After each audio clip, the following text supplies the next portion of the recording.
There were a few crows who had no other work than to fly into the neighboring field and stealthily pick up corn and grains. Once the pigeon was starving, her master was not properly feeding her.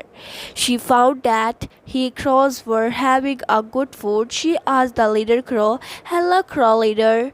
You have nice food every day. Won't you join me also in your group? I too would fly with you and enjoy good food." The little crow was more than happy to join a pigeon in his group, so he readily accepted the pigeon's request.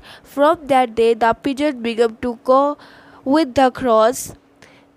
Time was passing smoothly. The pigeon almost forget her master. One day, as usual, the crows planned to steal grains from a nearby farm.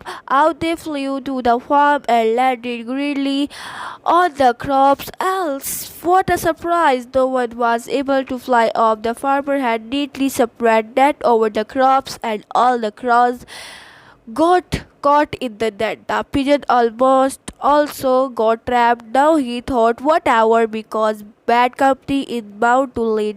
Use